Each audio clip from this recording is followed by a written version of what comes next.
We are celebrating June weddings. Shirley has brought us a gardening project that will add elegance to every floral arrangement or bridal bouquet. Now, you may not know the name, but you will surely recognize this flower. It's called an Alstroemeria, Yes, right? sure What is. a beautiful name for these flowers. Isn't it beautiful? I will tell you, Shirley, though, they look like kind of little lilies.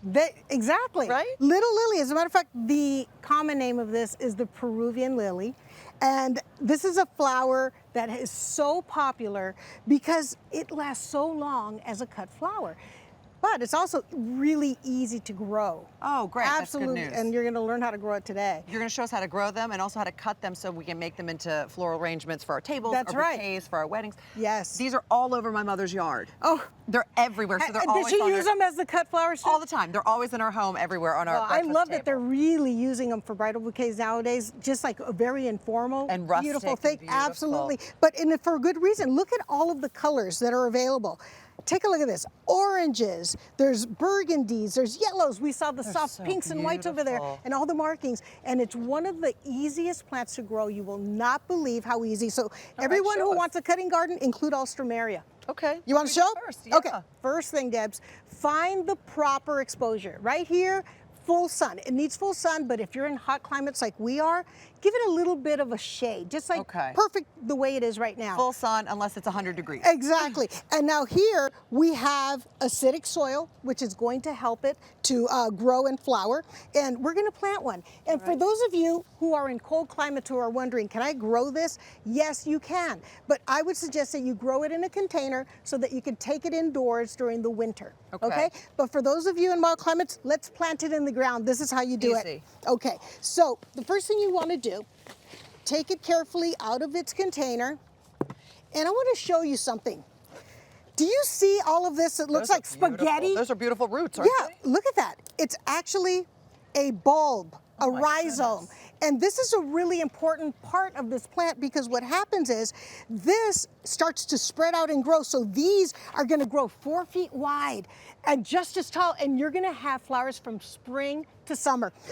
How tall do they grow? About 4 feet. And there's 4 feet wide and 4 feet tall. Yes. You could have basically a shrub. You sure do. And the thing is, they'll come back next spring because they are a perennial. So I just open up this a little bit like this. So you said they'll grow for how long? How long will they flower? Well, they'll flower for most of the spring through summer. So it could be a good 8 months. Oh my goodness. I mean, this is a plant that earns its keep in your garden.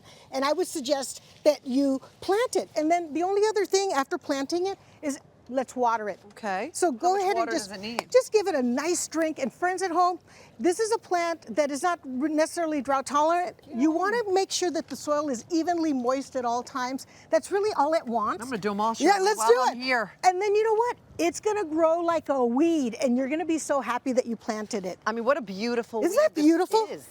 This is a beautiful weed. Yeah, you want it to be a beautiful. I mean, you want it to. If this is going to grow like a weed, that's going to be phenomenal in your garden. All right, so let me So show. now you're going to show us how to cut it. Yes. Right? Now it's really different.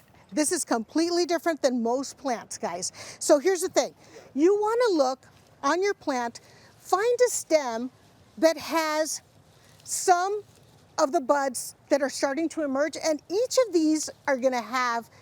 Each stem is going to have at least 5 to 8 little flower buds, a bunch of them. And that's going to be your best bet. Now, you want the little ones? Well, you could get tall or little. It's just I wanted this because it has a lot of buds. Oh, okay. But it doesn't matter if they're open or closed. It doesn't matter. It's best for it to be closed. Now, I'm not going to cut this. This is a cut flower, but look what I'm going to do. I'm going to reach into the base, and I'm actually just going to tear it up. No, it looks like you're killing it. No, I'm not. But look, I did cut it in half. Okay, I want you to notice something though, guys. This just fell off. When you pull it out of your garden, it will come out with a rhizome. That's okay. How thick that is. You know why this isn't here? It's like a little finger. The reason is every time that you cut and you cut it, it's not going to regenerate. But if you pull it and you take some of the rhizome, it'll tell the plant, keep growing more stems.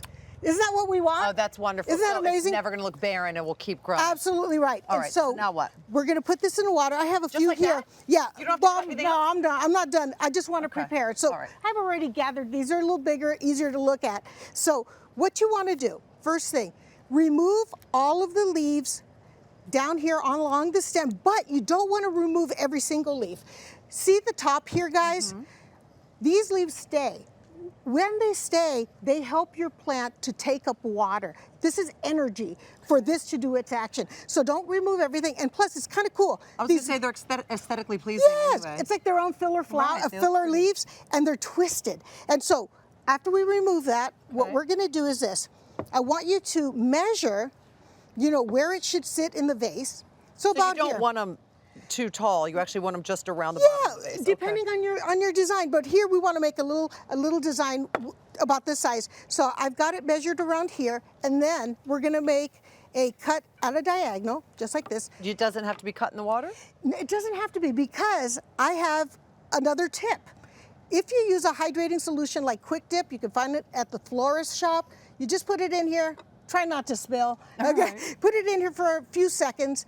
What this does, it just opens the cells so that it can take up more water, and then you put it into your vase. That's as it. easy as that, and it can last 3 weeks fresh. Isn't that exciting? So just that, and it'll last 3 weeks. Is there anything else we should be doing to Well, ensure the longevity of these Yes. flowers? Okay, best practices, put a little bit of flower food in here. Okay. About every 2 days, change the water, give it a fresh cut, just like we did. You don't want to display it in full sun. Right now it's pretty, like, Beautiful. nice dapple shade. Beautiful, because too much sun will cause it to wilt. And then the other thing is, as you see flowers starting to fade, remove them, because when you keep them with the rest of the plants, it starts to degrade. It gives off ethylene gas, and everything starts dying, and you don't want that. They're really beautiful, and if you're sensitive to smells, these Yeah. are great because they have no smell. I They're know, and just this is, lovely. look at all the beautiful They're colors so too. beautiful. Thank you so much. got it, Shirley. Eddie. You're always such a plethora of information. You can get the complete steps for growing and cutting these beautiful Alstroemeria at hallmarkchannel.com, and of course by visiting Shirley's blog. Now stick